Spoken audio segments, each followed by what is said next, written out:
Hey, all you happy Shadowrun heads out there, listeners of the podcast, fans of what we do. We're back with more Shadowrunning on Empty, and I have the best crew with me here this evening for tonight's episode. We have none other than everybody's favorite COS enthusiast, Captain Cozy.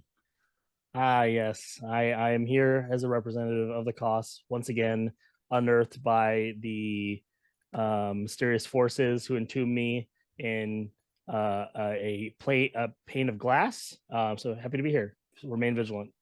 We had to get specialists to get him out of that pane of glass, everybody. I just want you to know. And of course, what would this trio be without our resident Dunkelzahn enthusiast?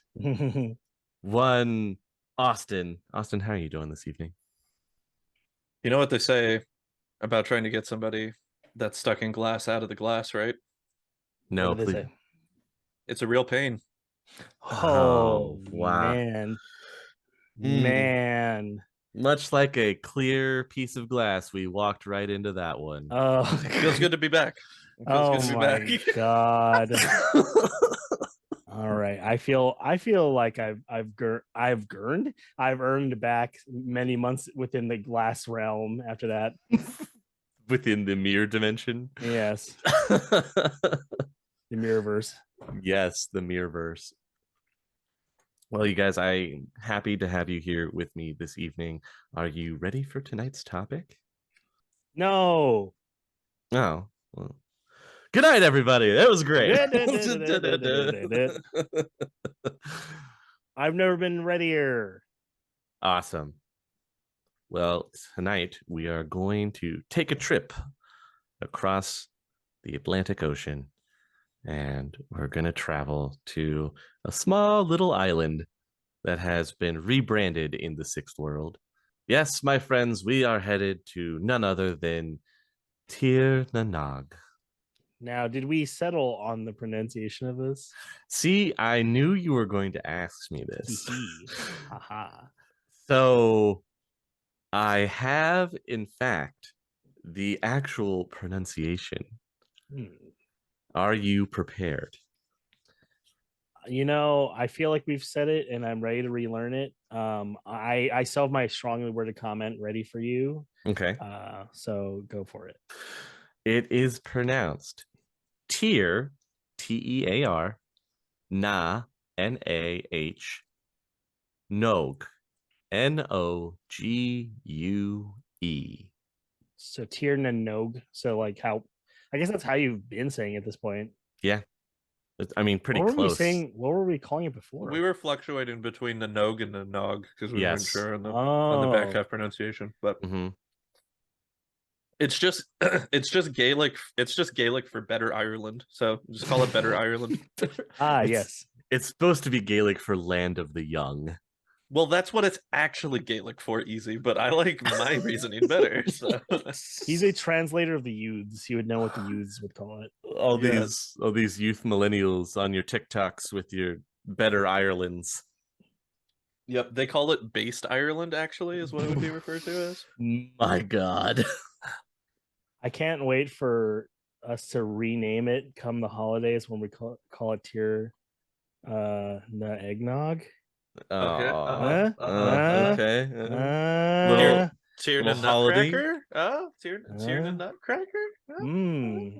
Sounds like a stretch, and I'm suddenly feeling pain in certain regions. That's just called getting older. Yeah, you gotta limber up easy. Yeah, that's what I'm doing. I'm working my funny muscles.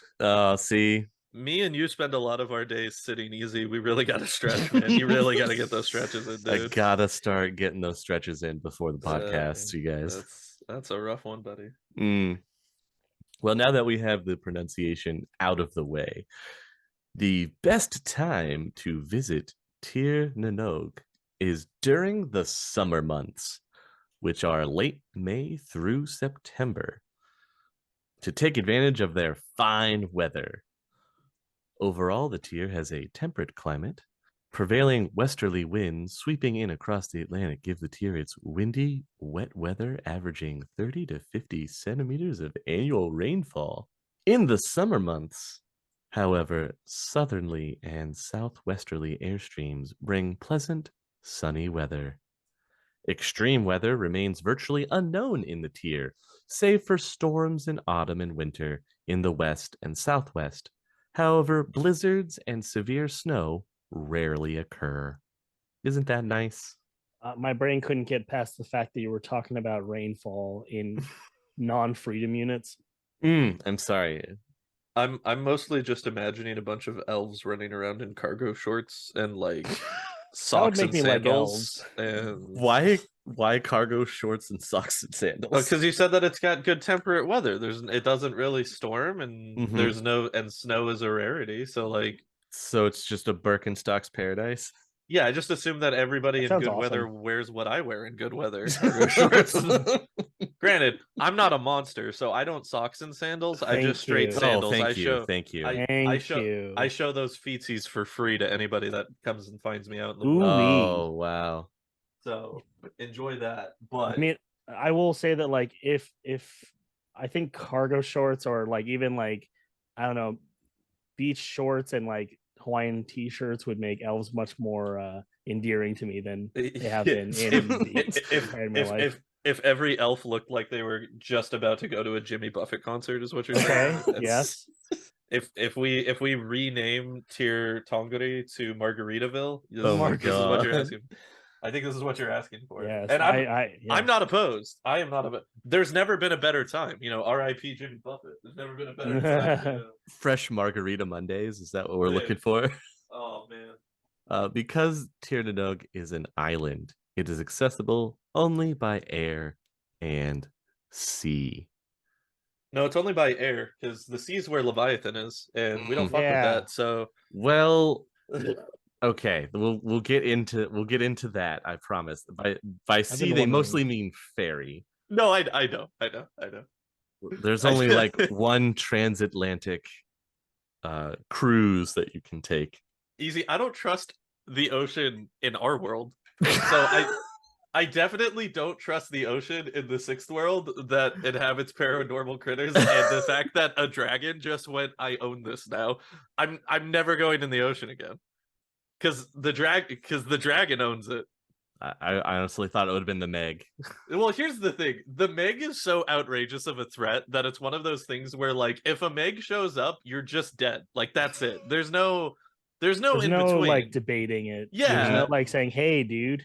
Yeah, there's no like maybe I'll survive when it's got a mouth that's like 2.5 miles long. You know, like there's like that's just it. That's it. Haven't you watched the movie? All you need to do is outrun it with a jet ski, like Jason Statham does, or run straight to it with a jet ski as long as you have a cool harpoon so you can jump in slow motion at it. Yeah. Listen. Okay. Also, I'm gonna let you in on a secret here, Easy, because I don't know if you know this. Oh, okay. I am not Jason Statham. Ah, I dang. know. I know. Knew it. My mystery bingo. The curtain's been pulled back and it has all been revealed. If I was Jason Statham, I wouldn't fear anything ever because I would be Jason Statham. However, fair. Since I'm not, I do. Okay, well, that's fair. What okay, hey, welcome back to Tangent City again. That's not us. That's not this. Definitely podcast. not us. What class would Jason Statham be in Shadowrun? Okay. Oh okay. boy. Okay, I have to follow up your question with a follow-up question to further define this. Oh geez. Okay. Which Jason Statham?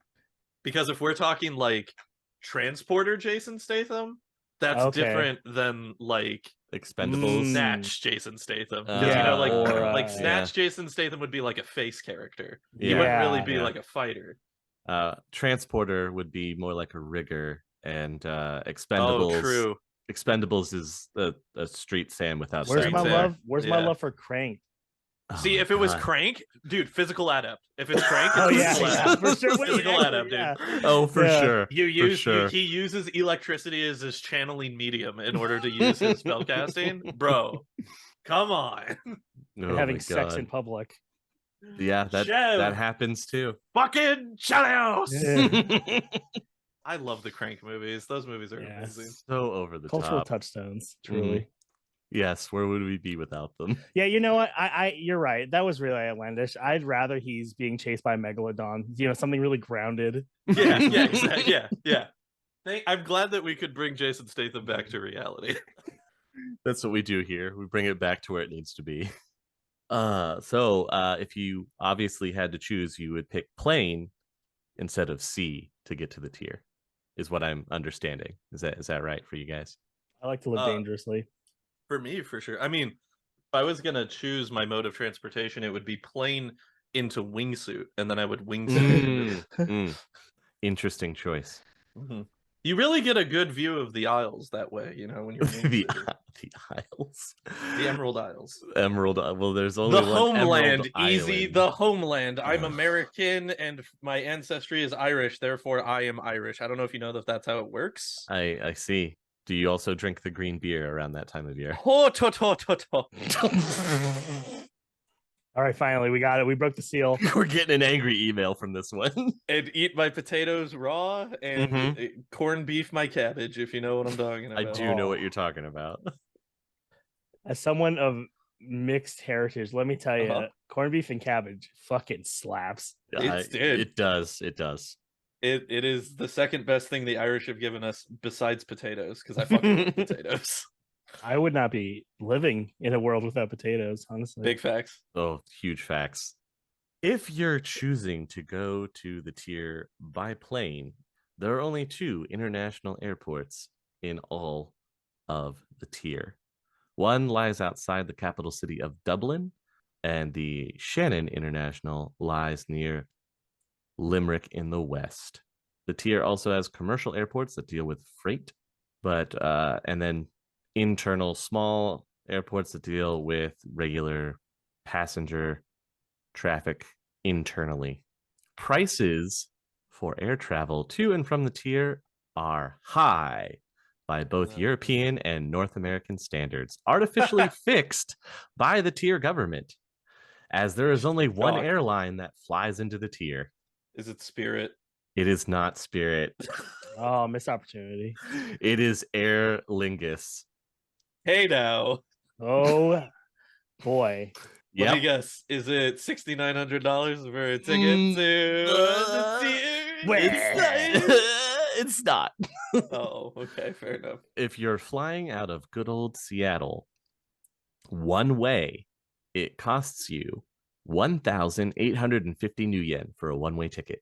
I mean, okay, I'm gonna look up right now. What is the ticket from here? Yeah, I was gonna say inflation, please. Let's see. Sure. Hang on. Let me. And this is assuming you're like coming in like the summertime or the most ideal, whatever the most ideal time. You're coming in summer, sure. I mean, then we have to get into all of the documents and everything that you need to actually travel and enter the tier, and how you're going to have to convert almost all of your money, because the only thing that is accepted widely in the tier is the Irish punt. Oh, I appreciate that they kept the same currency. Okay, yeah, that's what I was wondering. Yes, well, the same currency. It wouldn't be the euro because this came out before the euro was a thing. Well, it wouldn't be anyway. Sure if the tier, like if certain, because this is like Elvish cultures, right? If they had their own.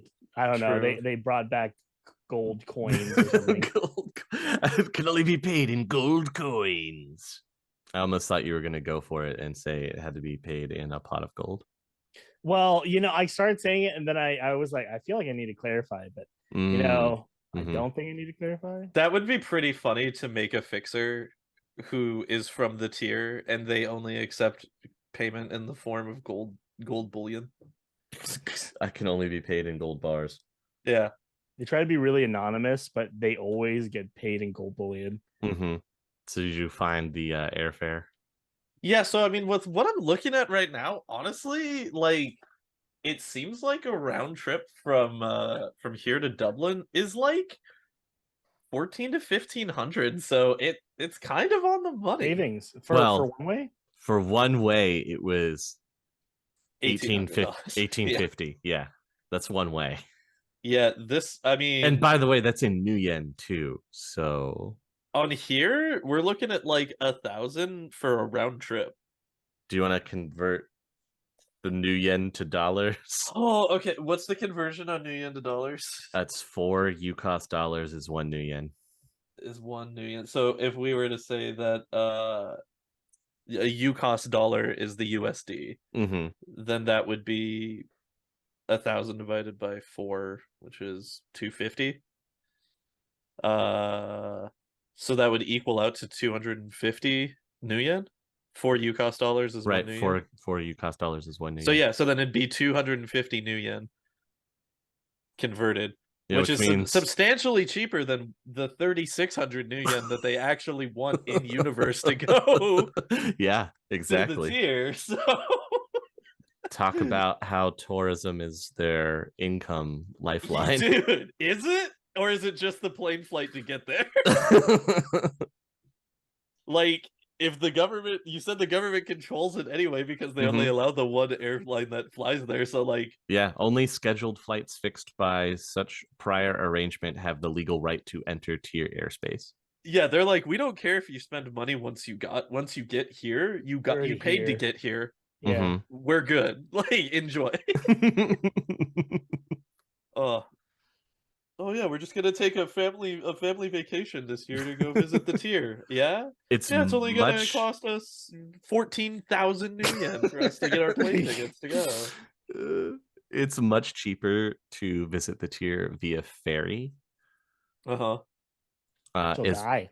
It's just that if you're going by ferry from one of the European countries to the tier, your basic cost isn't that bad. And then if you want first class accommodations while you're on the ferry, you have to up the price by 35%. I mean, I feel like I'd save the extra 35%. Like, go hang out in storage, dude. I watch Titanic. That's where everybody has fun. There's a dude with a fiddle. They do like line dances and stuff. Get those storage tickets. Have a good time. Live a little. Let's vacation. International sea travel remains a rare luxury in the tier. There's one exception. The White Star Company sails its luxury liners to New York from the English port of Southampton and another port just outside of Cork, which is in Ireland. So the Cork, New York journey on the King George or King Charles averages 6 to 7 days. And would you like to take a stab at how much that's going to cost you? Also known as the Cork York Jork. Ooh, exotic. Is this first class or is this not first class? This is not first class. Not first class. I'm gonna go 7 days, 6 to 7 days. 6 to 7 day journey. And is food included? Is this food and passage, or assume this covers anything that a normal cruise basic would? your basic amenities that you would get in a normal cruise. I see. I'm gonna go with 950. 950. Okay. Yes, because I have to imagine that it's cheaper than an airplane ticket. Tyler, would you like to take a stab? Why would you not I am so bad at math. And I'm just anything, if it isn't free, I assume it's like $1,000 at like minimum. I mean, that's a good starting point. You work your way up from there. Yeah, I don't know. I'm the kind of guy who's like, oh, it's only 900 new yen. That seems like a steal. And then I'm like, wait, no, I'm broke. Oh no. So I'm gonna go with the flat 1,000. A flat 1,000. All right. Both of you are incorrect. It's going to cost you a cool 2,300 new yen. Why? I mean, I guess it's still cheaper than a round trip ticket to the tier for the plane, but geez. Yeah. And that's for a double occupancy ordinary class cabin. If you would like first class accommodations, you have to add 40% for double occupancy and another 20% on top of that for single occupancy. So 40% for just a first class double occupancy room, and then 60% for a single occupancy first class room. Jesus. And people say that Disneyland is expensive, man. The tier doesn't even have Pirates of the Caribbean, dude. They don't, no. Not worth it. They just have pirates. Yeah, they just have actual pirates. And they're not fun. They'll just kill you. Yeah, Not family take friendly. everything. So I guess the hardest part about getting into the tier isn't necessarily the outrageous costs that it is to get there. It is the ridiculous amount of documentation that you need upon arrival. Uh-huh. Yeah, that checks out. Yes. I assume it's more than a just a passport, yeah. It is much more than just a passport. Without the appropriate documentation, no traveler may enter Tir Nanog. Visitors from other countries need the following things: a current valid passport, a current visa issued by the Tier Office of Placements, documentary evidence pertaining to the purpose of the visit, a complete medical history and receipts for medical insurance, receipts for payment into the legal insurance fund, and licenses and permits for all forms of controlled and classified equipment, including any personal enhancement technology, aka cyberware. That's all you need, and then you can come in. And they charge you extra if you're over 50 pounds on your baggage, dude. Jesus. Killer. Right? You have to find all of this stuff. So the complete medical history is the one that gets. I'm like, why though? Why do you need a complete medical history? So that's the one that's probably gonna throw you for a loop on the medical history one. You have to have the valid receipts for advanced payments made to the Office of Placements Health Division, the complete medical history, including here's the kicker: the complete medical history, including 2 witnessed signatures of qualified doctors and a standard note from a third doctor who is also a tier citizen. That will complete your required medical paperwork. That's so specific. Is this all to like deter people from From going? going. Is it all From the going. They're like, we're not gonna tell you that we don't want you to come here, but just gonna like obfuscate it behind a wall of bureaucracy. Mm-hmm. and literal barriers to entry. Yeah, Yeah. exactly. Yeah. Oh man. Visitors with pre-existing medical conditions may be required to pay punitive rates of medical insurance before coming in. Yeah. We don't want you to be sick for free in our tier. Yeah. Finally, evidence pertaining to the purpose of visit often entails contact with a tier embassy or consulate in the visitor's native country to acquire the necessary documents. You have to have all this before you set foot on tier land. So You have to go through embassies in your local area, wherever you are thinking about coming over to Tir Nanog. so once you get there, do you just like stand in a field or something because like you don't have any money or anything to pay to do anything else because it's You have to cost so work much for to it. be able to get there? Like, Well, you can go to one of the embassies before you leave and convert some of your money into the accepted currency, which is the Irish punt. Fun. but I just mean like it's so expensive and there's so many ancillary things you have to pay for to be able to have all of this information to Mhm. go there in the first place. Like, it's Well, wacky. you haven't even heard the best part yet. Uh-huh. Yeah, yeah. So you have to, with that, proving your reason for visit, Uh-huh. right? Often you can go for what is it? Like they do tour packages, right? Uh-huh.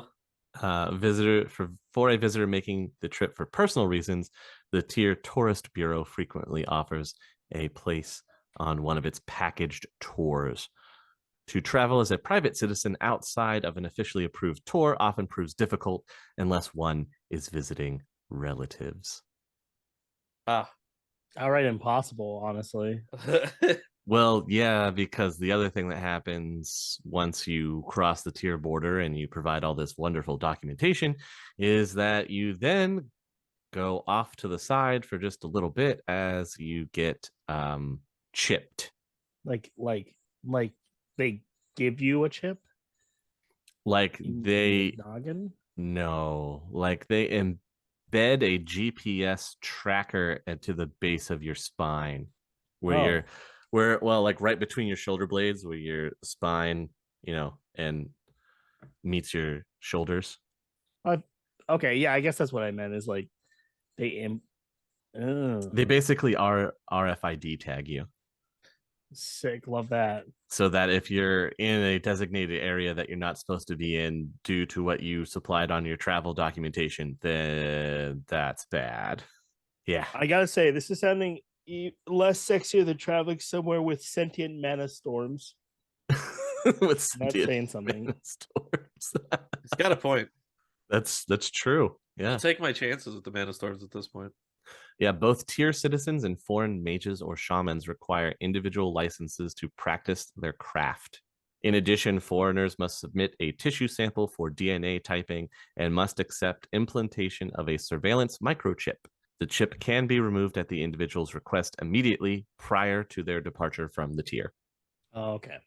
Otherwise, it'll cost you 5,000 new yen to put the chip in and another 3 to remove it.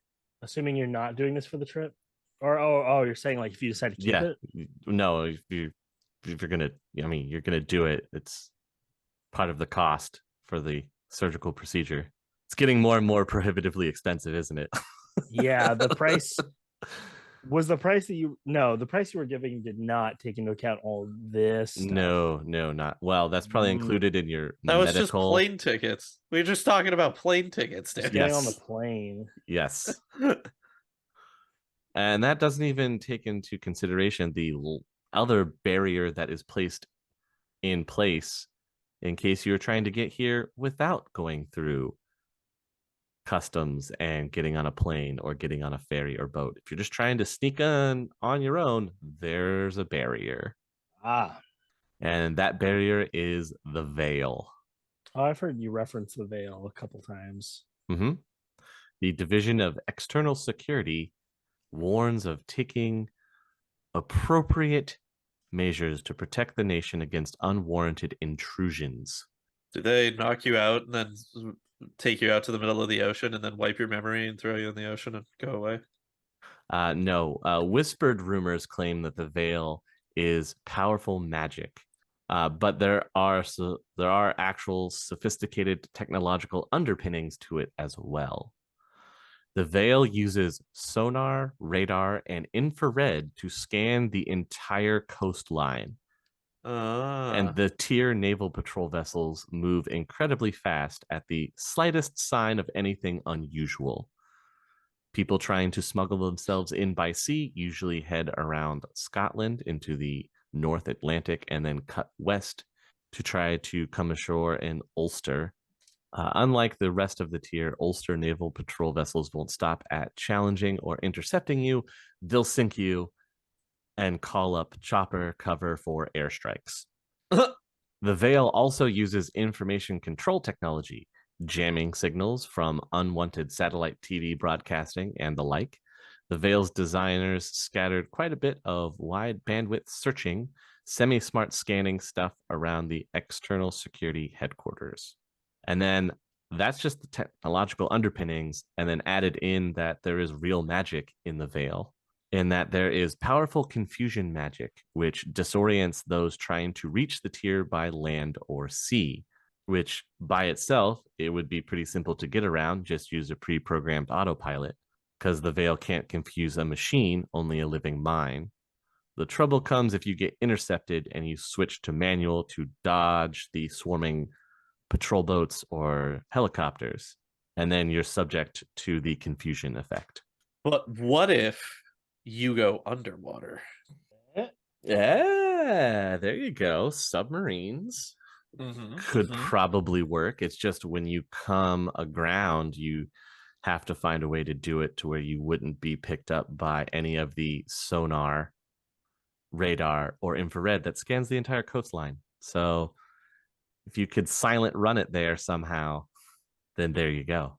Okay, so what if you get close enough and then you use one of the torpedo tubes to shoot yourself in a infrared proof container that upon entering a high enough point into the air breaks apart, and then wingsuit. It all comes So back you're to being wingsuit. fired out of a torpedo that then Yes. somehow projects you up into the air, so you wingsuit. Yes. Yes, it gets around the barriers and whatnot. I mean, why would you fire out of a torpedo and not out of a missile bay? When you'd already be in the air. Because it's more thematically appropriate if you're in a submarine, easy to shoot yourself out of a torpedo. I was just thinking if you're gonna do that like James Bond style, shoot yourself out of a torpedo, then you would also have some kind of dampening suit or cool suit so that you could beat the infrared and just swim ashore. But squirrel suits are cooler. So So much It's cooler. over frogman suits. yeah, like just a wetsuit. Mm-hmm. What if my wetsuit had wings? Now we're talking. Because we're talking about it, the tier does use metric rather than British measurements. Those animals. So what So- is... Go ahead. Sorry, I'm just thinking like, do we have a total tallied like cost, assuming we're going in the right way, Mhm. whatever the right way is? Okay. Like what is that? What is that costing us? Oh, the total cost? Total, yeah. Just getting there, like not leaving, right? Yep. Yeah. You know, we should probably get in Are how much it would be for the whole thing. you bringing spending money? Yeah. I don't want to move there just to be living in the streets. Oh, you're like permanently moving here. I mean, I'm just like thinking, okay. I've heard good things about the tier. I'm Mhm. going in the summer Mhm. with the family to tier Disneyland. Okay. Hell, it's just for me, fuck Mhm. them. It's just for me. So how much would it cost me for one ticket there and back, assuming I have like decent spending money and assuming I also have to pay for this chip? Yeah, I'm calculating that for you. How long are you wanting to stay in the tier? Like a week. 1 week. Are we staying at a moderate hotel or are you like I'm treating myself. This is real nice. oh, this is luxury living? No, you know what? No. This is like I saved up for a year or so. Like I'm gonna be there for like some modest like tourism. Okay, modest tourism. I'm gonna add all this up. We're gonna do some math calculating here. My next question is: do you want this all in their currency of punts, or you want it in new yen? New yen. Of course, you got to make it difficult, don't you? You can give me the puns. Okay, I can. Then I'll divide it by what it is to get. 1 new yen is equivalent to 2.2 punts. If that makes sense. Yeah. All right. Let's be nice and fly you out of New York. How does that sound? So swell. It's like I'm in a, what is this called? Like a travel agency? Uh-huh. Like I'm there. All right. Oh wait, we're doing this in punts. Hang on. It's already starting out wrong. Just wipe. Yeah, just title wipe and we're there and we have the math. Man, this is already super expensive. How bad can it be? So bad. It could be so bad. And then a week is how long you're staying, right? Yeah. Is what you said? Yeah. Oh boy, everybody. I hope you're ready for this. 1 week. So assume 6 nights, right? And when you're traveling, are you renting a car? Or are Sure, you I'm just renting gonna a like car. get okay for the whole week, right? Yes. Okay. All right. So this is just you getting in, living there for a week in a hotel and eating breakfast, lunch, and dinner. Okay. This isn't spending anything else. And this is a round trip, right? Yep. So round trip, you're looking at a lot over. You're looking at 12,709 punts. And you said it was how much when converting to? It's 2.2 punts is 1 new yen. I mean, that's not bad. It's somewhere around like 9,000 new yen. Yep. Not Too bad. It's just But that's just eating every day, renting the car for the week, and doing your documentation to enter the tier itself and your airfare there and back. okay.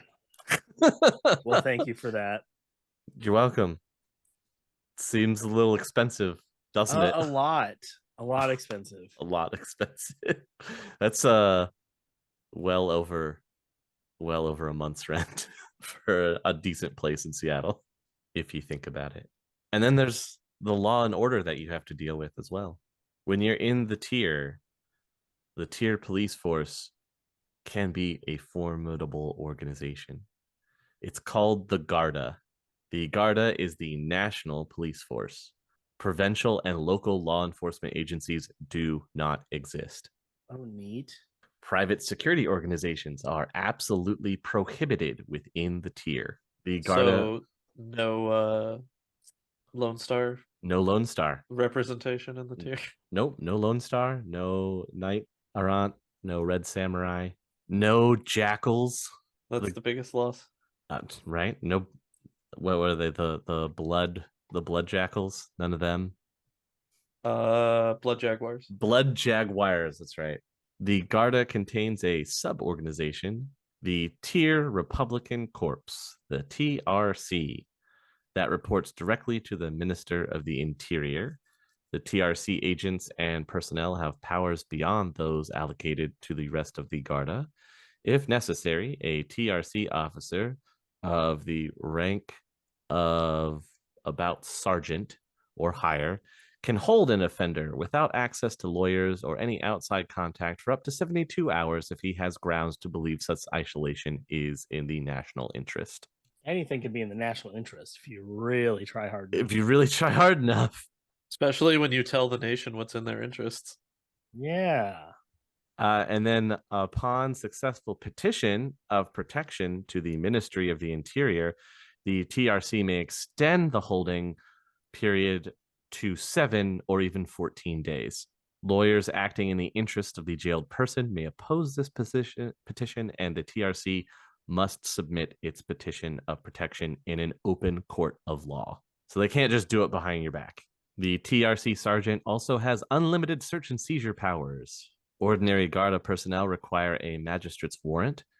The TRC also has far more extensive legal power than the rest of the Garda to engage in phone tapping and data surveillance of all kinds. For the public interest. Yes, we must protect the public. Mm-hmm.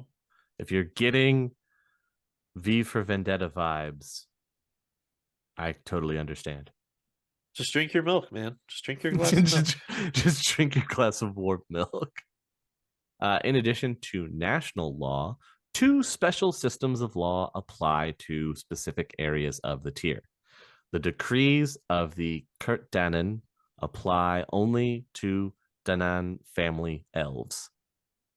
And the state of emergency laws only apply in the province of Ulster.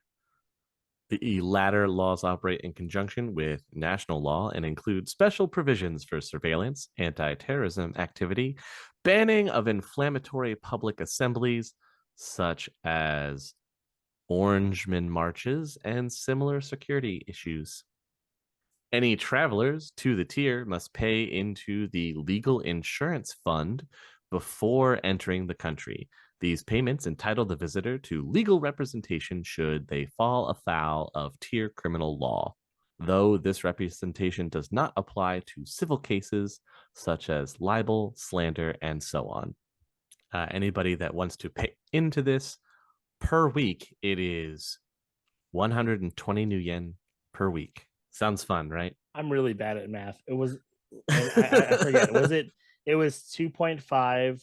It's No, it was like 2.2 times 2.2 punts is 1 new yen. Oh, okay. So it's half of that. Okay. Yes. Right? Okay.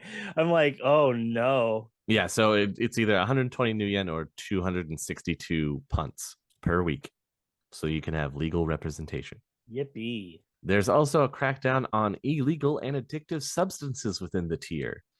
Tier law regarding alcohol is complex. Pubs are open during licensing hours, which may vary from town to town. The city of Dublin has more pubs open 24 hours a day than one could visit in a week of pub crawling. But away from major cities, the rules change for foreigners as opposed to natives. Official licensing hours aside, a local can drink into the small hours in the back room with the pub's landlord, but opening hours for outsiders are 10:30 a.m. to 3 p.m. and 5:30 p.m. to 11 p.m.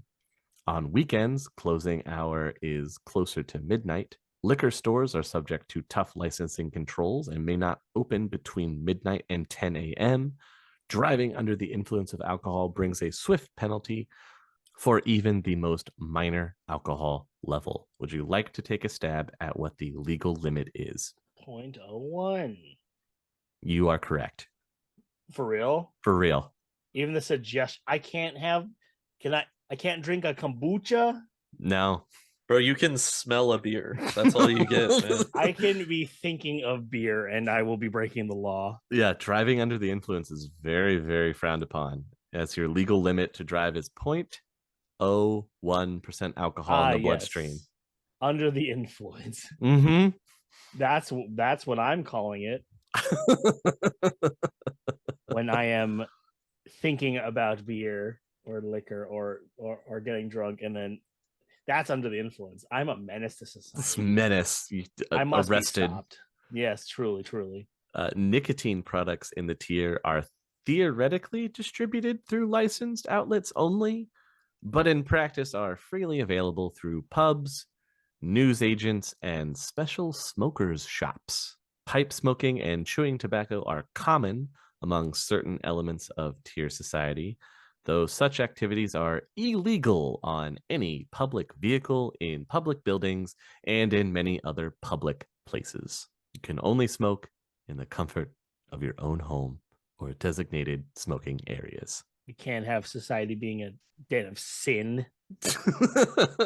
I mean, to be fair, there's a lot of metropolitan areas that actually do have designated smoking areas already, so that kind of doesn't surprise me. Like I know in like downtown Tokyo, they have like smoker huts that are like the specific like places that you're supposed to go smoke if you're out in public. It's very interesting, but that doesn't surprise me.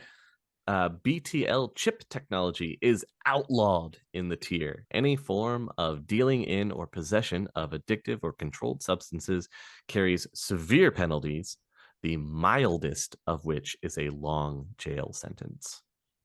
I mean, you're already in the tier. What could possibly be better than that? Right? Truly. Yes, the tier is legally, socially, and culturally concerned with clear-mindedness.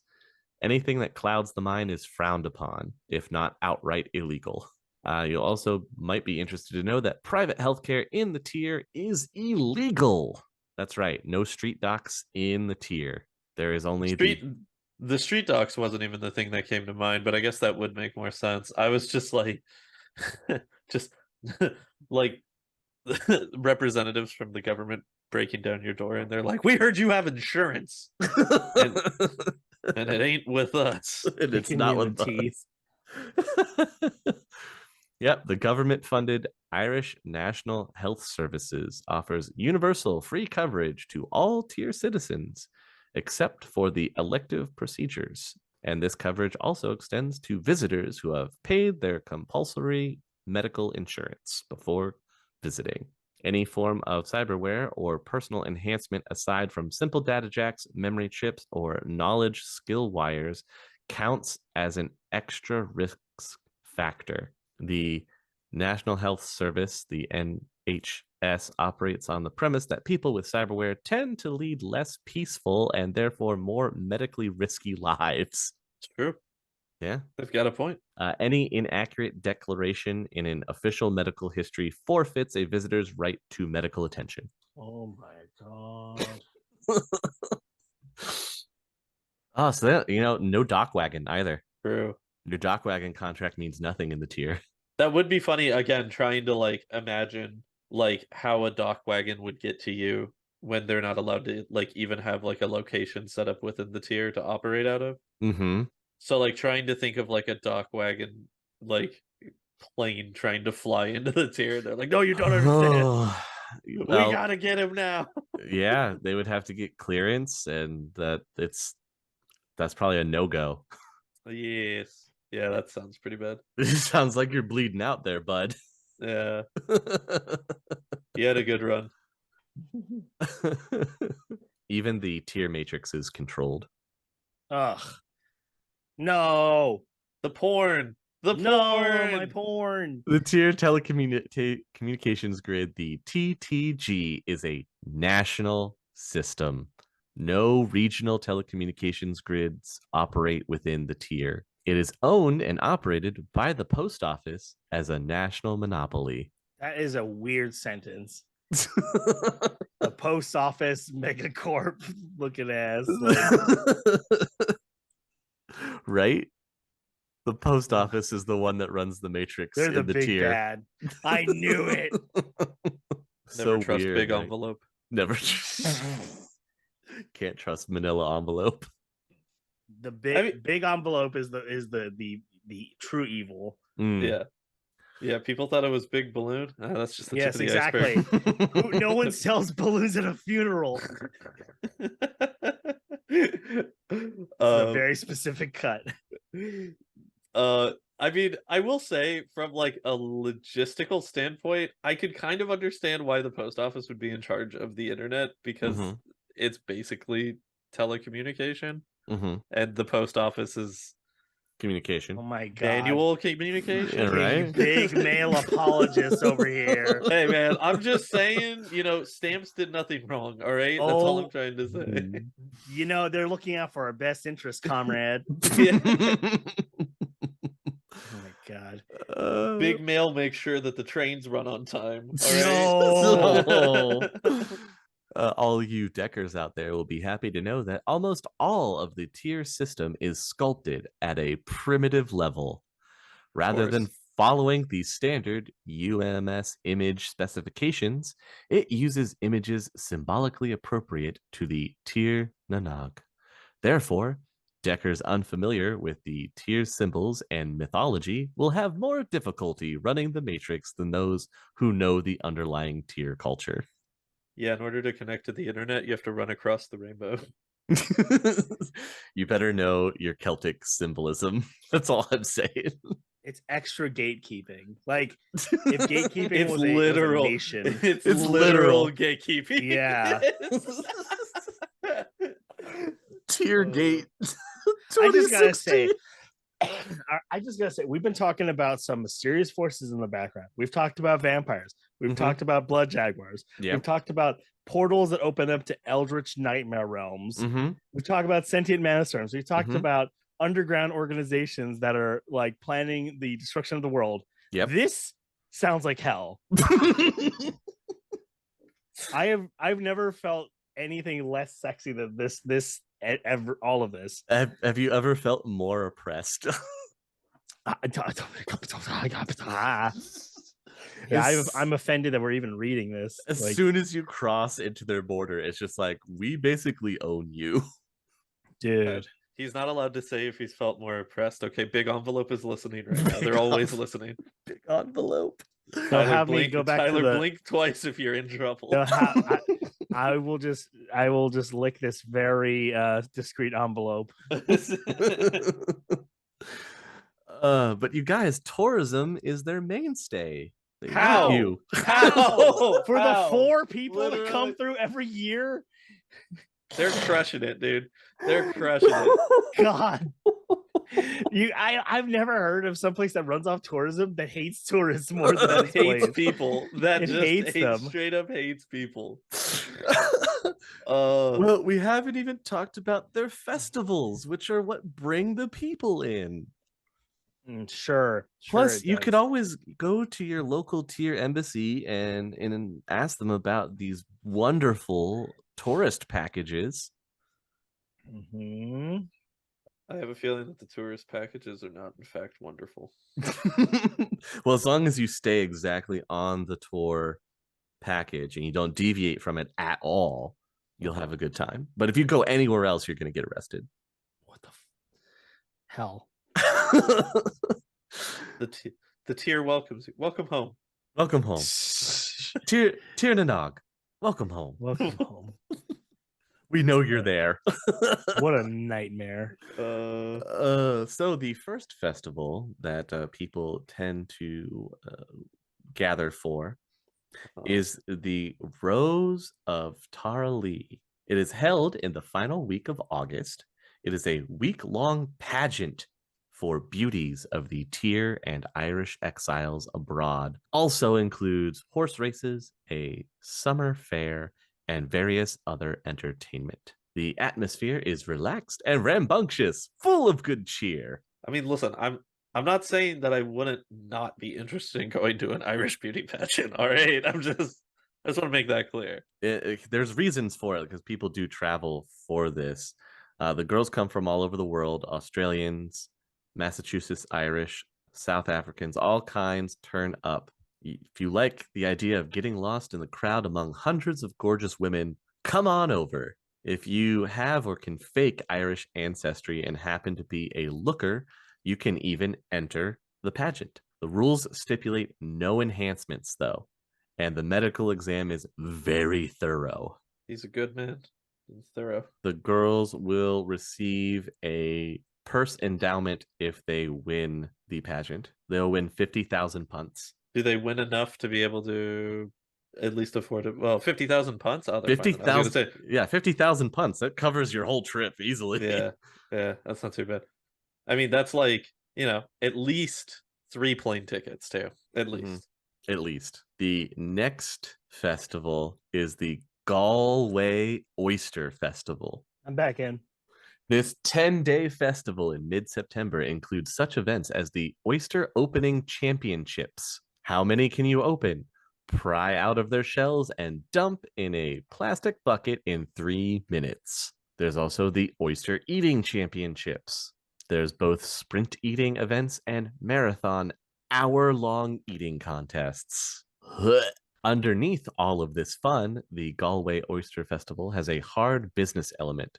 Foreign importers travel to Galway every year to arrange annual contracts for importing shellfish from around the Tyr. With businesses worth hundreds of millions of new yen, import corporate executives make up a fair number of festival goers. And not wishing to interfere with trade, the TRC lightens up its internal surveillance during the festival season. Huh? Well, that's decent of them. Yeah, at least they give you a break. Who's going to the Oyster Festival, huh? Not me. Also not me. I do not like oysters. Can't do it. I don't like most seafood. So that's probably going to be enough for me. This is very telling. Mm-hmm. I love seafood, was raised with seafood. Mm-hmm. I don't like anything that requires me to exert effort.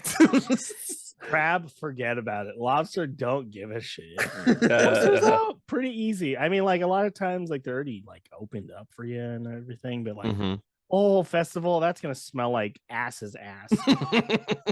Yeah. Mm-hmm.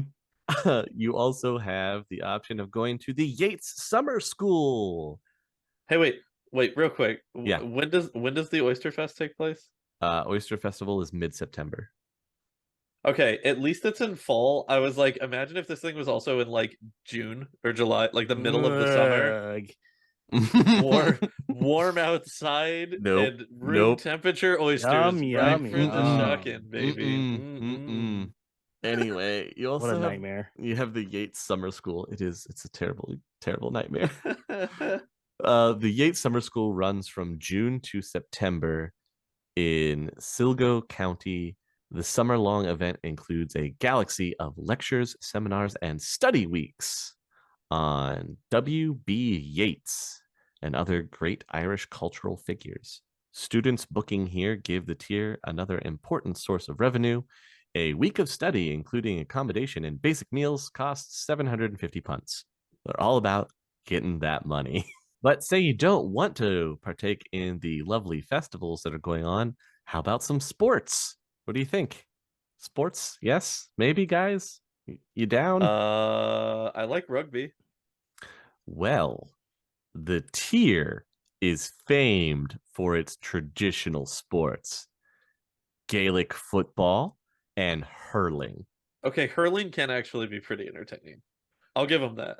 Attending the all-tier finals of these events is a must for many foreigners. Distant relatives of the players travel thousands of miles to cheer on their heroes. Hurling is a fast-paced cross between rugby, football, and field hockey.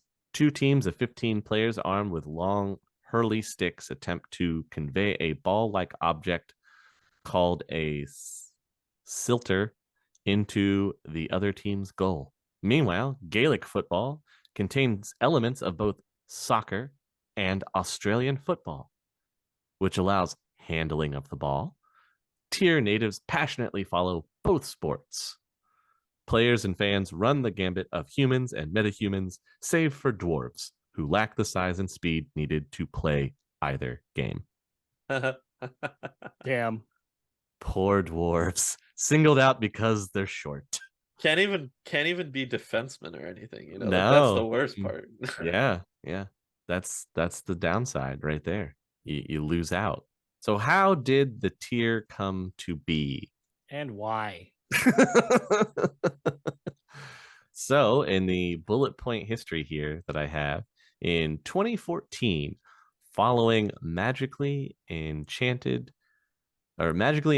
terrorist activity, the governments of the UK and Erie signed the Treaty of Galway, establishing the United Free Republic of Ireland. In 2015, only a year later, schism splits the Irish Republic Army into two factions. The Provisional IRA, led by one Liam O'Connor, who happens to be a Spike baby. Do you remember us talking about Spike babies when we talked about the other tier in Portland? Or should I jog your memory? I do not remember Spike babies. Spike babies are a reference to children that were supposedly born before natural births started to take place all over the world. So before magic returning and suddenly elves and dwarves are being born, Spike babies were born before that. But were they really, or are they just immortal elves? Hey Chummer, just a quick aside, if you are enjoying the episode, be sure to rate it if on audio, or if you are on YouTube, give us a like and subscribe as we are trying to reach our 1,000 subs goal. You can also support us over on Patreon at patreon.com/critical_hits. Finally, if you are interested in taking your tabletop gaming to the next level, check out the episode description for an affiliate link to DriveThruRPG. So the next time you're looking to expand your library and want to help support us, drop that link in. And now, back to the show. If you'd like the answer, they're immortal elves. Oh. Anyway, the schism splits the IRA into the provisional IRA and the official IRA. The provisional IRA is incorporated into the state security apparatus, where it counters Protestant paramilitaries. It would grow into the core of the Tier Republican Corps, otherwise known as the TRC. In 2025, in Ireland, the Welsh hookers scandal ends the career of 3 government ministers, 2 businessmen, and 1 bishop. Ooh. Getting some bounty wow. In full. In full, yeah. In 2034, the formation of Tir Nanog is announced. In 2035, Liam O'Connor, remember that name, good old Spike baby that leads the provisional IRA, becomes the state president of Tir Nanog. In 2042, Liam O'Connor disappears from public life. In 2049, the government of Tir Nanog establishes the Church of Ireland, banning the Roman Catholic Church from the country. You may also be asking yourself, what happened to the official IRA? Well, they were booted out of the country.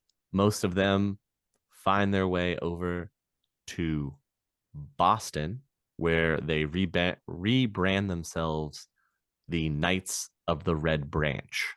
And they are This is the IRA from like historical. yes. Okay. Yeah, this is the official IRA as they were kicked out. And so they rebranded as the Knights of the Red Branch in Boston and are hell bent on restoring the Irish government to its original state. Basically, we want to take it away from them, their elves. So the troubles are happening again. The troubles be happening again. Jeez. The other You would have interest- you would have thought we would have learned the first time. All right. So One of the interesting things that takes place early on in Tyr Nanog history is as the land changed, so did the people between 2010 and 2020. So just before Magic returns in 2012 and then beyond, elven children made up 41% of all registered births. 41%. In comparison, the percentage of births later classified as dwarves amounted to only a mere 4.1%. Nowhere else in the world did the percentage of elven births rise so high, nor were so few other metatypes born, except in Tir Nanog. Of course, unlike the panic or loathing all too common elsewhere in the world, the Irish people reacted to these unusual births with wonder and more than a little pride. From the beginning, human parents of elven children believed that their child was special. mm-hmm. Such a reaction showed an unquantifiable but real change in social consciousness. At odds with the typical reaction in the rest of the world, people basically accepted the metatypes and felt extremely proud, mostly because they were getting elves and nothing else. More elves, isn't that great? Yeah, and the trolls are here too. More elves, right, guys? Along with the first wave of elven children, sightings of so-called fairy creatures became commonplace around Erie, except for northern and eastern Ulster. Munchkins made up the bulk of the sightings, typically turning up in rural woodlands. Whenever possible, they avoided human contact. People also reported the first sightings of elementals and nature spirits at this time. Unlike other nations, the people of Erie saw no dragons or Draco forms. To this day, none apparently exist in the tier. So no dragons in Tir Nanog. Except for the surrounding waters except, of the island itself. Except for the surrounding waters. Very where true. They are everywhere. Yes. Yes. Very true. So we already talked about the schism of the IRA and that's what gave rise to the tier, because they were accepted into being the state security apparatus. So once you're in charge of security, you're in charge of the land, because that's how it goes. And then he subsequently vanishes a few years after having established Tir Nanog. It was in 2042. They say he just walked into the four-leaf clover patch one day and nobody ever saw him again. Oh boy. He disappeared from public life in May of 2043 at the ripe age of 64. 2 years before his disappearance, after establishing the Court of Stewards and cajoling the skirmishing Danan families to make peace with each other, Liam O'Connor married, I'm going to butcher this name, and I'm so sorry, you guys. Brane, B-R-A-N-E. Bran? Bran Day, D-E-I-G-H. Is it Day? Die. Okay. Bron die. Brende.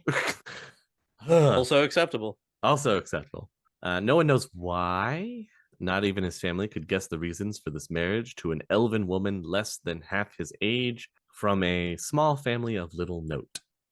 Soon after his marriage, he secured his wife's position as a persona within the Court of Stewards and ensured her political power in her own right when he staged his election as High Steward in March of 2042.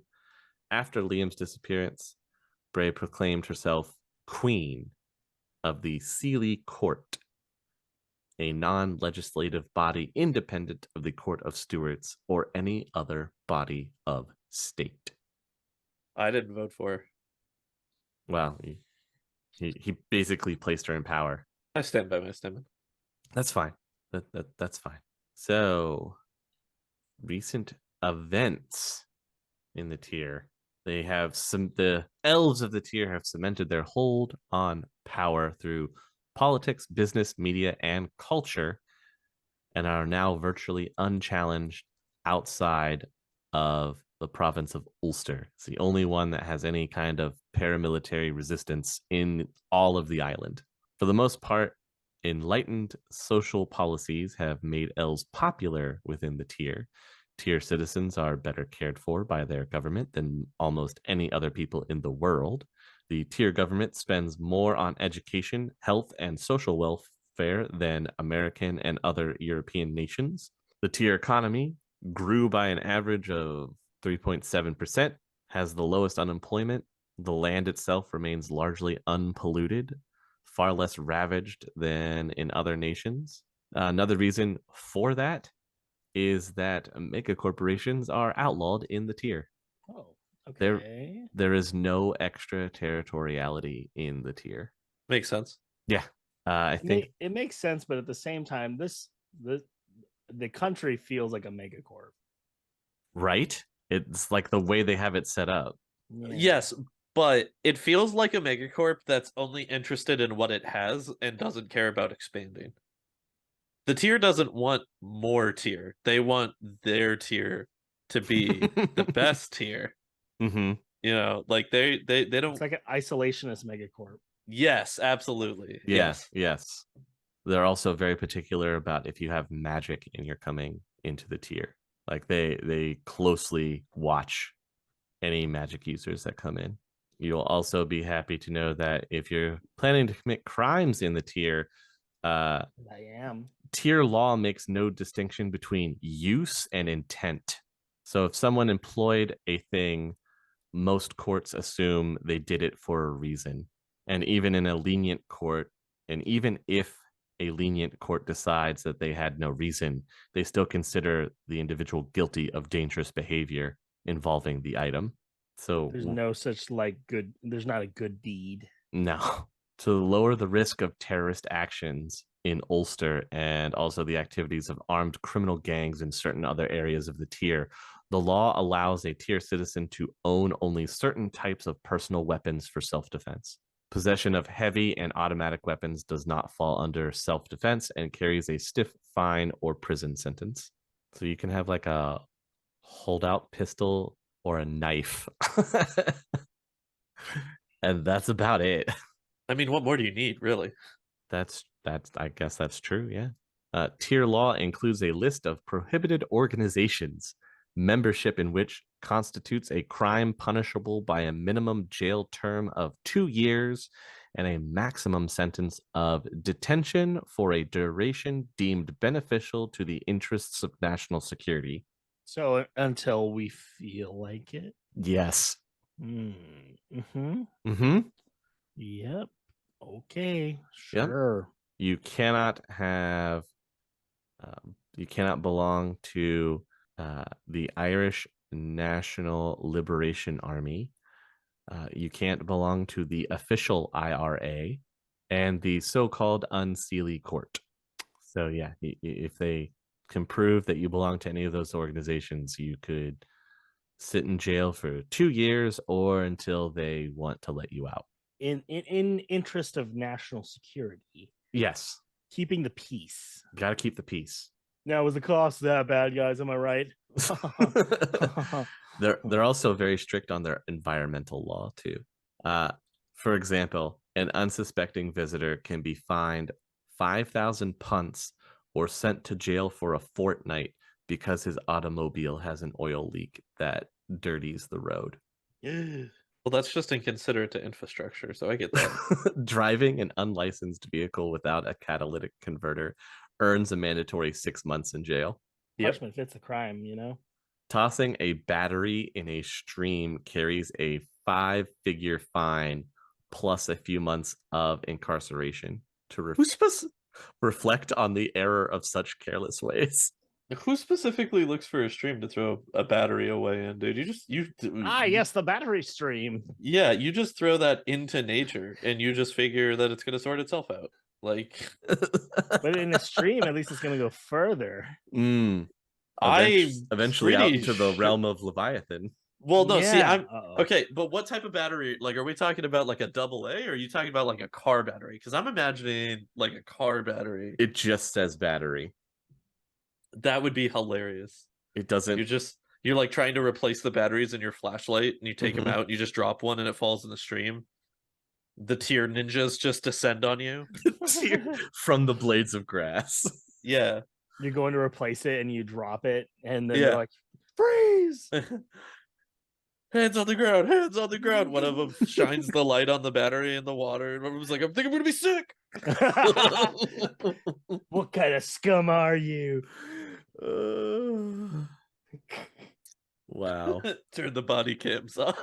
Give him the boots, medium style. Some good news. Through There. through the Constitution Acts of 2035 and 2044, forbid discrimination on the grounds of metatype in employment, housing, membership in clubs, and public organizations, and all aspects of public life. That is fair. However, that is actually. Oh, God damn it, Easy! I was just about to give you a stop. compliment. however, the law is frequently interpreted in ways that favor elves. Yikes! Yikes! Yikes! Mega yikes! As a white Ew. man who lives in the United States, I don't know what they're talking about. Good. I can't be racist. I have no friend. I have no friend. Well, then what does that mean if, okay, what happens if you go to the tier, but before you go, you had cosmetic surgery to give no. yourself pointed ears? Oh, don't go down this route. Don't go where I can't follow Mr. Frodo. It seems like you're kind of rocking the boat, right? I mean, okay. I I feel like that type of cosmetic surgery would have to be denoted in your medical history that Oh, you yeah, have to supply in triplicate before entering the country. true. Yes. And I think that if they saw that you wanted to come to the tier and you had cosmetically implanted elf ears, they would just not let you in. I'm pretty sure they would just not let you in. Yeah, that's probably a good look. If you need paperwork for anything, I would hope you need it for elf blackface. You know, Wow. Elf face? elf face, Elf ear? Elf Up ear? here. You know what I'm envisioning? I'm envisioning the scene from Lethal Weapon 2 where they go into the consulate for South Africa. Oh my god. Do you remember that? Yes. Yeah, that's what I imagine you'd go through. The person you're speaking to in the consulate would be like, "Are you sure you want to do this?" Think about this real hard. Right. Oh my god. So we've talked about the power that is the government, the tier government, and how all its ridiculous laws and how it's extremely prohibitively expensive to enter the country, and how even to try to get in illegally is also extremely difficult. Too much work. There is no government, only tier. So behind the public government, you have the Danan families. They effectively rule the tier.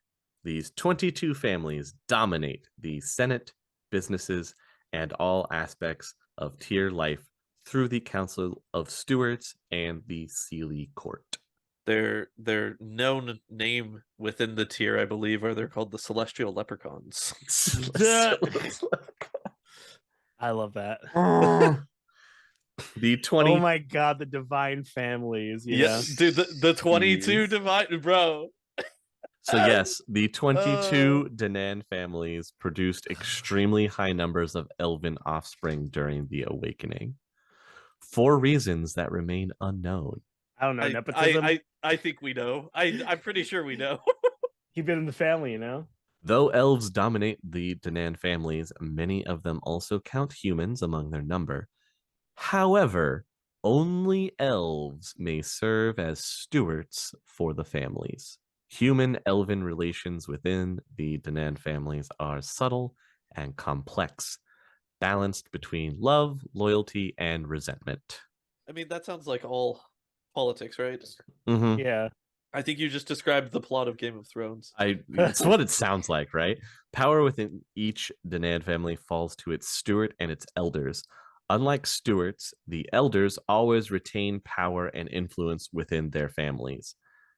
As an example, the aging Seamus O'Kennedy rarely sits at council meetings, but everyone present at an elven conclave can feel the presence of the old elf in spirit. And then you have the Sealy Court, which it's weird. Just as the conclaves of the stewards are the heart of the Tuatha De Danan's temporal power, the Sealy Court is its mystical heart. Presided over by its queen, Lady Brain Di, the Sealy Court has no fixed location. The Sealy Court has no location definable in geographical terms. The Sealy Court exists in a limbo. It exists and does not exist.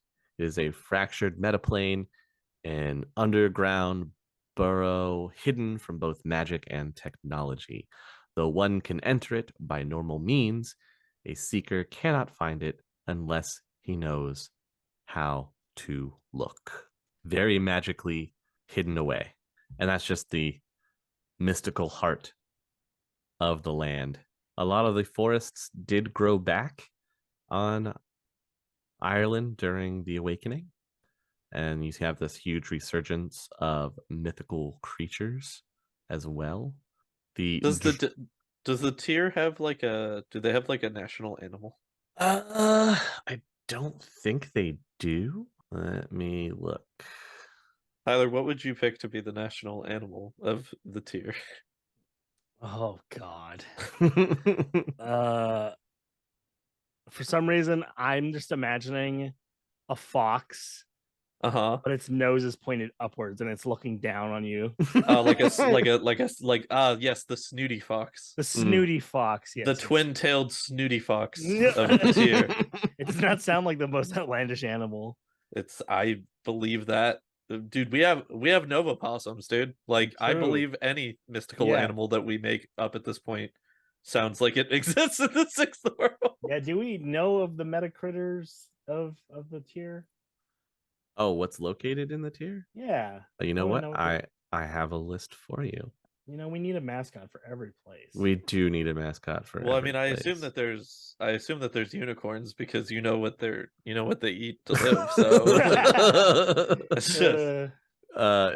it's just that's just free. That's just a free buffet, dude. Yes, Their they're mascot is just themselves because they're the most perfect beings. oh my god. I see. The elf. Yeah. The elf See- is the mascot. See, well, okay. I mean, so kind of along those lines, I was gonna say that I would imagine that the national animal of the tier is humans. Oh God. Wow. I would say that, except that they would think they're too pathetic and too inferior to be a mascot of such a proud nation, you know? Dang. Oh my God. What a look. What a look. All right. I'm here sorry, we go. it's not like we just spent the last hour talking about how literally everything that this country does is in the name of Elven superior. Like, Yeah. it's not like we've spent an entire episode talking about a nation of elf supremacists. Like, let's be Good fair guess. here. The Tir Nanog Pets is the name of their mascot, and then it's a human with a leash or something. Oh my like. god. So you'll be happy to know that bandits are in the tier. Oh shit! Oh, Yep. that is good. That is okay. Then Remember, I kind of have to love them, but remember our favorite, the bandit. I never forget the bandit. There's also an entity called the Ben Scheid. The tier government has a bounty on these 50,000 punts for destruction of these malign beings. What are these called? What are They're they? They're basically banshees. They're banshees. Yeah. Oh, okay. oh, the tier. Yeah, well, the banshees actually seems pretty solid. Pretty what? Pretty what, Tyler? Pretty solid. Pretty Pretty what? solid. Pretty good. Why do you just assume that there would be banshees in the tier, huh? What are you trying to say? Wait a minute. I'm sure there was a Well- Banshees of Tir Nog movie. I think in Ireland, even now, there are like ghost tales of banshees Oh yeah, I mean, dude, on the moors. there's an X-Men character from Ireland Named Banshee. named Banshee, and his female cousin is named Siren. Come on now. Very original. We know what we're doing. There's also the Bargeist is in the tier.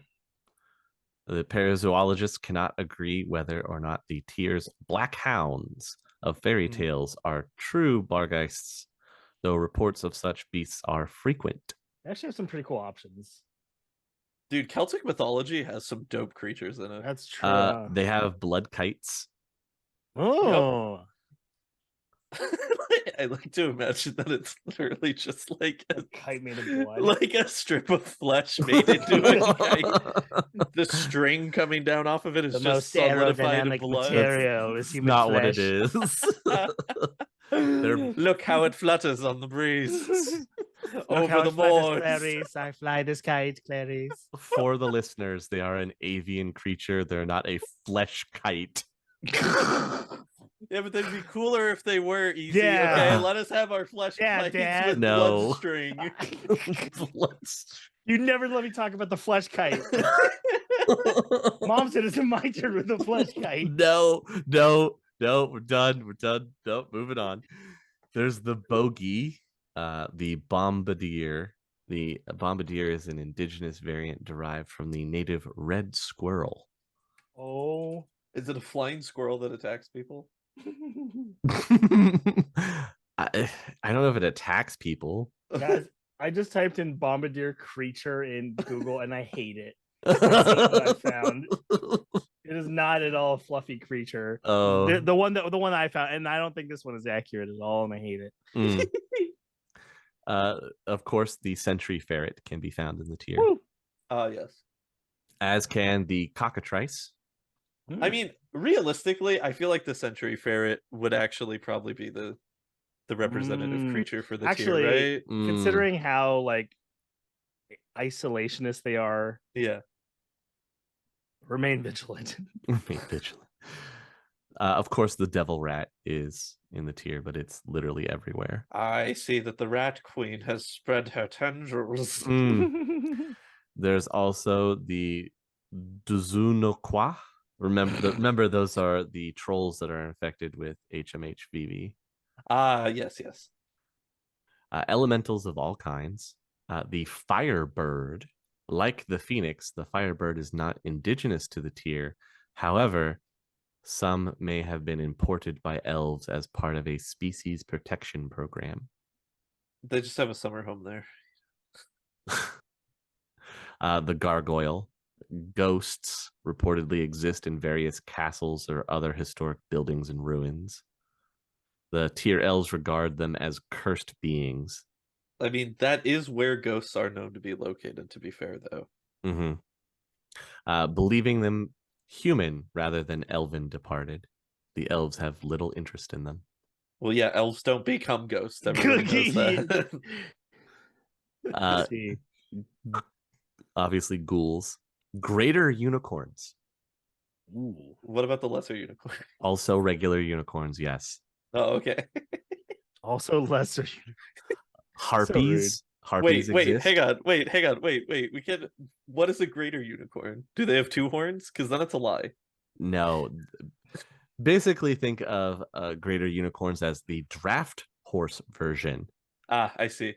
And unicorns as the regular horse, like the riding horse. They're Gotcha. swole. They're swole. I love how Greater Unicorn, the very first thing that pops up is the Shadowrun wiki.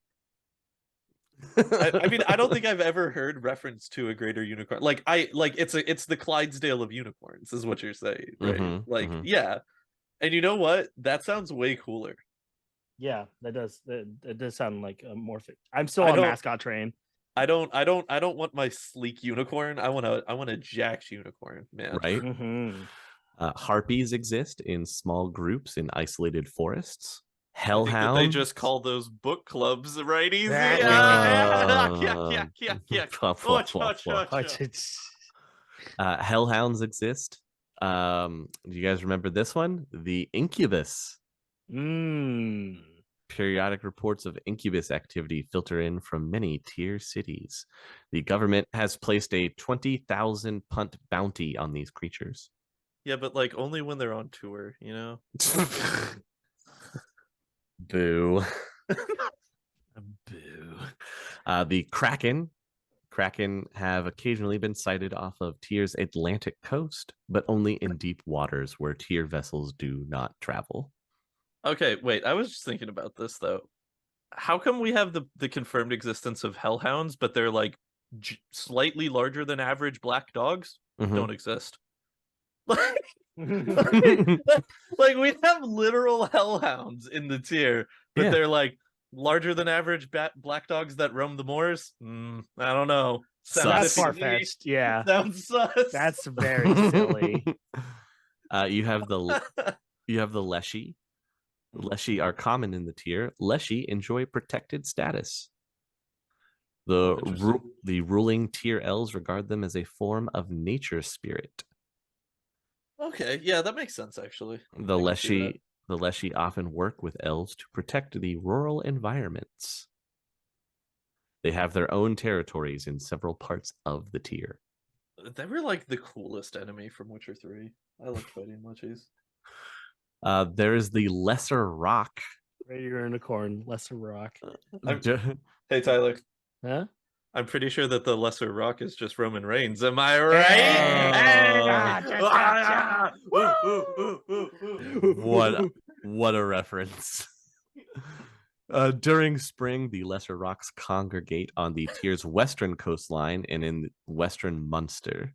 What is okay? Easy. What is the Lesser Rock? You remember the rock from Legend, which is like a giant vulture bird creature that can Oh, pick up just a elephants? vulture? a rock. Okay, Yeah, rock. Yeah, I rock. was thinking literally Literally like a a rock. magic sentient rock, and I was like, Pet rocks. "What is real?"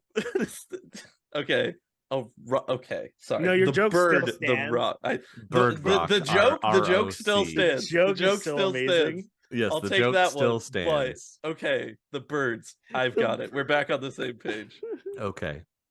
There are also leviathans. Most leviathans appear off the western coast and occasionally northwest towards the Icelandic waters. Remember, the leviathans are the mega whales that are larger than blue whales. Oh, how could I forget? The sea is not meant for us, Easy. The sea is not. We should not be there. The tier also has Loop Garo, which is the werewolves. Although the TRC and other military personnel have apparently claimed success in eliminating this creature from the tier. Whether that's true or not, who knows? Otherwise, you can avoid them at the Slaughtered Lamb Inn. Wow. The Megalodon, this creature lives in the deepest waters of the Atlantic. Sightings are extremely rare. There are mermaids. A few mermaid sightings have been reported off the tier's western coast. There are also marrows. Aside from scattered, unverified reports, these creatures are virtually unknown in the tier, but not saying that they're not unknown outside of it. Munchkins are very common in Tir Nanog. The elves regard munchkins half as companions and half as pets. Tier munchkins never attack elves and often warn of intruders in protected, secluded woodland reserves and similar habitats. There's who's ratting you out if you throw your batteries into the stream. Son of a bitch. Gotta worry about the munchkins ratting you out. There are also sea drakes, shadowhound. The shadowhound is a common pest in some of the rural areas, snatching livestock from farmers. Not to be mistaken for big black dog, slightly Right. larger than average black dog. That's still a different creature. Still a different creature. Still, yeah. Dogs of unusual size. The DOUSs. Yes. I don't think they exist. The stone binder. The tier has its own version of this creature, virtually identical to the North American creature and derived from the European bat. The Stonebinder lives in the tier's many coastal cave systems, ruins, and dark, thick forests. The Storm Crow. The Storm Crow is extremely territorial, attacking any creature that intrudes too close to its rookeries. Farmers who use antiquated shotguns and similar armaments to shoot these crows often refer to the weapons as storm crow guns. So are they like crows that are electrified? Because that'd be cool.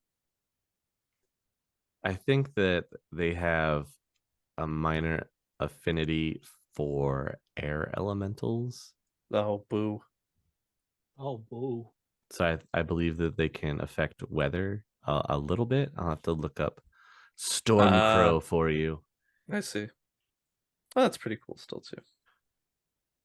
And of course, there are the regular unicorns, the occasional toxic spirit, vampires. They may exist, but the lack of vampire legends testifies to their small number in the tier.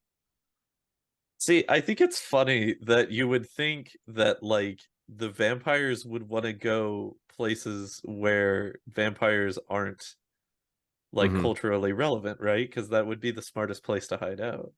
Right. So how do they know that there's low numbers of vampires? They could be infested with vampires. I feel like we should say there's an assumed number of vampires living within the tier. I mean, that I suppose. I have some native slang for you if you're interested. I am. Are you? Are you interested? Yes. All right. We've got this following list includes the most common Irish slang terms. Our Irish listeners, I want to apologize right now. I'm probably going to butcher a whole bunch of these, and you can absolutely chime in to let us know how bad I did and correct me. So, right off the bat, essay, an expression to call attention, equivalent to our hello. Assay. Want to spell it? ASSAY. This next one, it can't be real. Allude flutterguts. Excuse me. I am a lady. It is a fussy person, a reader of small print, or a stickler for details. So what is it called? Allude flutterguts. Like lewd as in like lewd? It's AULD, allude flutterguts. Allude. Is that right? AULD would be old. Old flutterguts. Okay, there you go. Oh, so this is one I can get behind. Away and shite. An expression meaning you're talking nonsense. Away and shite. Away and shite. Away and shite. That's solid. I like it. Bap. Bap is head. Also a soft white roll. Roll as in like bread? I believe so, yes. BJ, abbreviation for bejesus, an oath generally used for emphasis. They just say BJ. Yeah. They don't say bejesus. No. Missed Bejesus. opportunity. Blow in is a foreigner or outsider. Oh, that's pretty good. Yeah, that's a solid one. I like that. Boggin is polluted. Boke is vomit, usually from excessive drink. Having a boke. Yeah, after his jar, he boked all over the carpet. You know? I hate when I boke. I hate when I boke. Caution, a devil may care type, wild and unpredictable. Used in a sentence, he's a right caution, yeah, man. Oh. Chawin the rag is arguing. Oh, like chewing the rag kind of thing? Yeah. Chawin though. Chawin the rag. Chick is a child. American visitors should be especially wary of this word.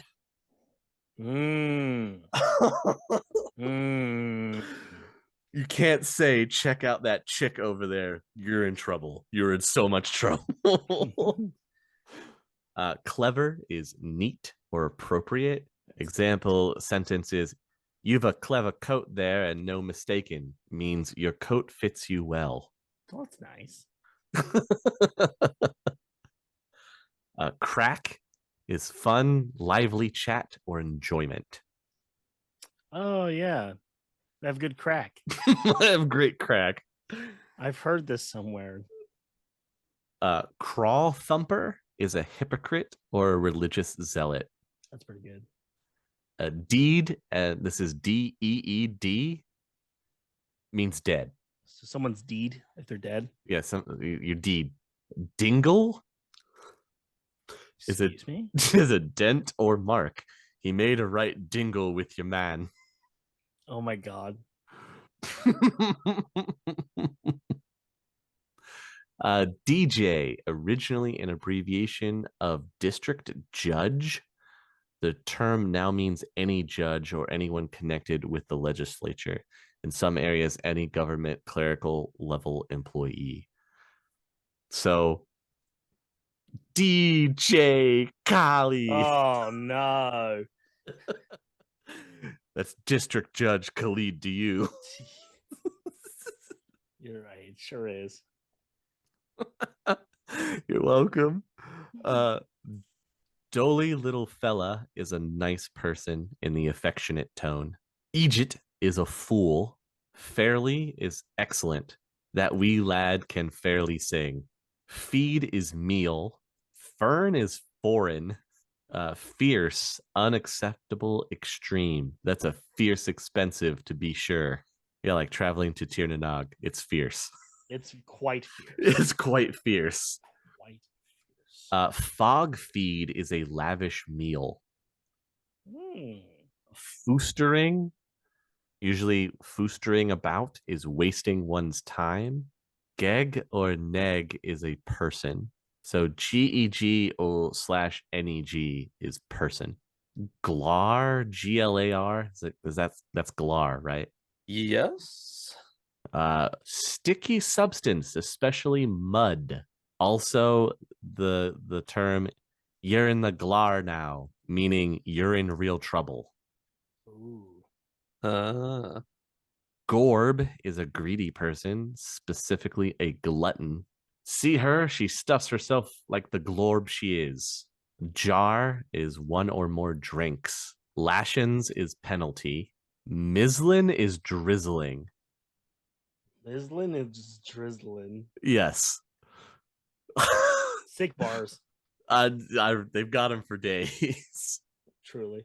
Nettle, to infuriate or exasperate. That makes sense. Owlip is backtalk or verbal abuse. Don't you go giving me any of that owlip, you idiot. Put the kibosh on it is mess it up. Yeah, I think that one's still pretty like I've Yeah. heard they use it quite a bit. Yeah. Quare is strange, unusual, or memorable. And that's QUARE. Where? Quire. Courier or cowboy is a rogue or scoundrel. Rightly is prospering. He's doing rightly with the business of his. It could also mean recovering from illness. Right one is a foolish person. We've got a right one here. This usage has many variants, all meaning ridiculous. A right quilt, a right gulpin, a right skitter, and so on. To mean it is not right. Right, a foolish person. Foolish. Scalded, ripped off, angry. Skiff is light rain shower. Soft is rainy. It's a grand soft day. How are you supposed to? Language is tough. Language is so tough. Terrible, unacceptable to the extreme. That'll learn you, equivalent to that'll teach you. Yeah, that one I've also heard quite a bit. Themins, those people. Themins? Themins. That's pretty good. Thundergub, loud voiced or indiscreet person. I like that one a lot. Thundergub. Mm-hmm. Okay. Why do you have two terms that mean child? You have chick and now Wayne. Are they gendered? No, neither of them are gendered. It's just noun, child. Hey, man, English is the most nonsensical language. We, meaning small. Also with, as in, did you see the wee pixie? Your man is a person. Also, your man there. Person there. You could trot a mouse on it. Describes any strong drink, especially tea and coffee. You could what? A mouse? You could trot a mouse on it. Oh, because it's thick. I guess. Interesting. In addition to actual slang terms, the Irish also love to abbreviate and condense words. Here are just a few examples. Oh my God.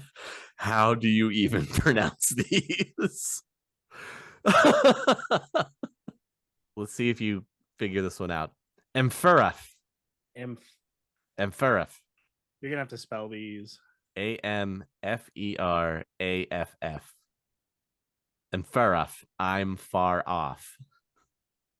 Oh, Or okay. I'm sorry, I'm fair off. Emfuraf, meaning I'm leaving. Bror. Okay.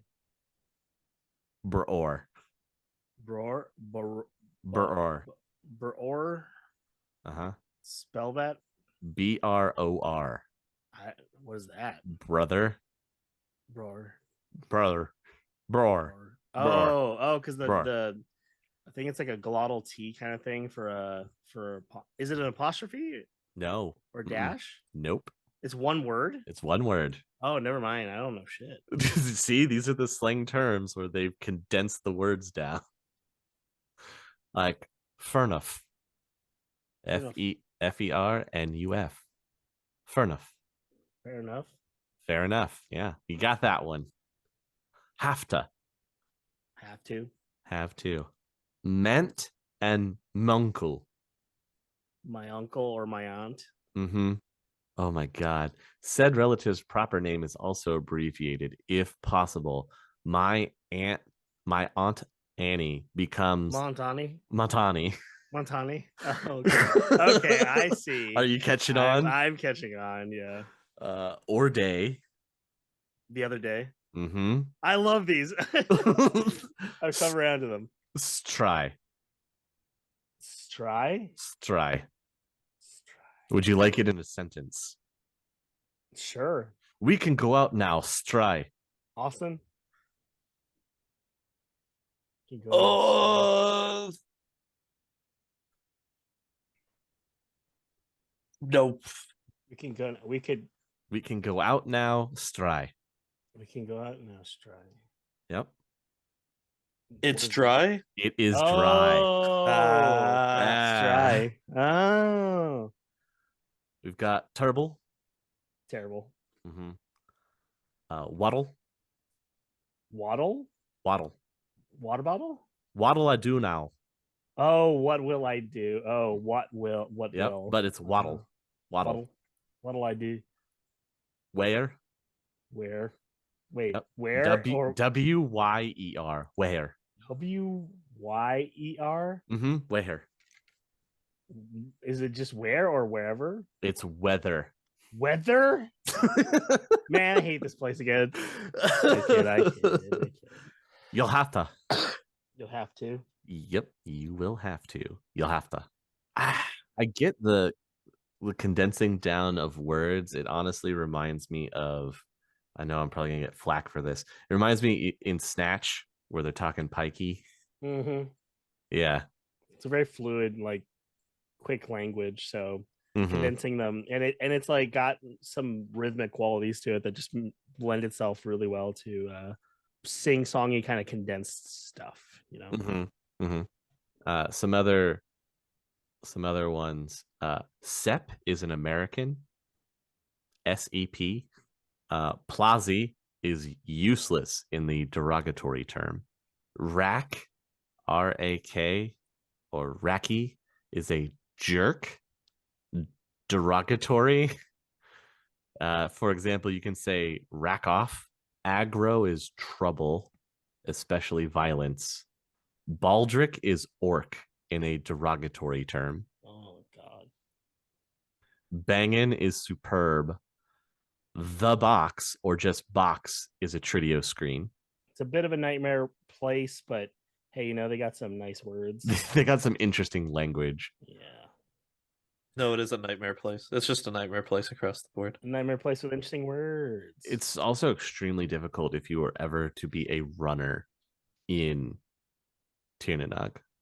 Forget about it, dude. I just don't think you can. Yeah. It'd be really difficult. Not worth it. You would have to be snuck in somehow. And be sneaking about even more so than just being a runner. Yeah, because if you get caught in some place that you're not supposed to be, or you don't have paperwork saying that you're allowed to be there, that can be a problem. But it's not like, I know we made it sound a little bit like the police are everywhere, but they're really not. I mean, yes, they're around the big cities, but the further out in the country you go, the less likely you are to encounter them. That's most likely why any visitor that comes in is chipped so that they can track your movement. Right. But that doesn't make it any better, is all I'm saying.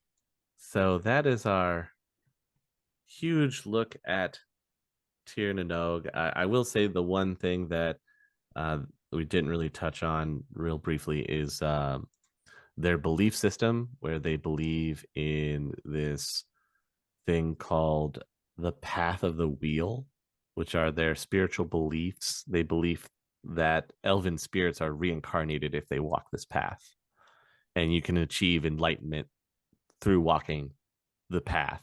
Of course, there's also some magical elements that are linked to it as well, but they're mostly just for those of elven descent. When are they not? Right.